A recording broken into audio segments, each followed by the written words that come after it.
அந்த ராஜா ரொம்ப அவருக்கு சத்துருவா மாறுறாரு. ஸோ இவங்களை என்ன பண்ணலாம் அப்படின்னு பார்க்கும்போது, பீலையாம் என்கிற ஒரு தீர்க்கதரிசிக்கு கூலி பேசி இந்த ஜனங்களை சபிச்சிருங்க அப்படின்னு சொல்லி சம்பளம் பேசுறாரு. உடனே இந்த பீலையாம் தீர்க்கதரிசியும் ஜனங்களை சபிக்கிறதுக்காக நின்றுருக்கிறாரு. இவர் வாயை திறந்து சபிச்சா அந்த சாபம் அங்கேயே நிற்கும். ஆனால் ஆண்டவர் என்ன பண்றாரு அப்படின்னு சொன்னா, பீலையாம் வாயை திறந்து சபிக்கலான்னு வாயை திறக்கும் போது அந்த சாபம் என்னவா மாறுதுன்னா ஆசீர்வாதமாய் மாறுகிறது. அதனால தான் ஆண்டவர் இந்த இடத்துல வாக்கு கொடுக்கிறாரு, இவ்விதமாய் உங்களை அவன் கைக்கு தப்புவித்தேன். நான் என்ன பண்ணினேன்?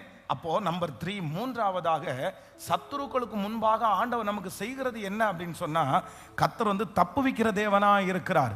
சத்துருடைய வஞ்சகம், சத்துருடைய சூழ்ச்சிகள், சத்துருடைய தீமையான காரியங்கள் உங்களுக்கு விராதபடி, அவங்களுடைய சாபங்கள் உங்களை தேடாதபடிக்கு, அவங்க என்னதான் சூழ்ச்சி பண்ணினாலும் கர்த்தர் ஏதோ ஒன்றை கர்த்தர் காமிச்சு அந்த இடத்திலிருந்து உங்களை தப்புவிக்க பண்ணுகிறதற்கு கர்த்தர் வல்லவராக இருக்கிறார். சத்துருக்கள் கையிலிருந்து நம்மை தப்புவிக்க பண்ணுகிற ஒரு நல்ல தேவன்.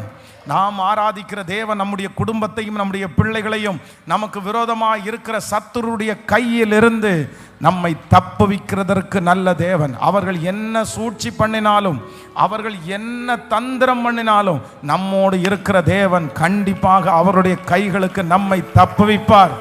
நல்ல கைகளை தட்டி, அவர்கள் உனக்கு விரோதமாய் உருவாக்கப்படும் எந்த ஆயுதமும் அது வாய்க்காதே போகும், அது வாய்க்காதே போகும். சொல்லுங்கள், நம்மை தப்புவிக்கிற தேவன், நம்மளை தப்புவிக்கிற தேவன், சத்துருக்களுடைய கையிலிருந்து நம்மை தப்புவிக்கிற தேவன், நம்மை தப்புவிக்கிற தேவன். ஹல்லேலூயா.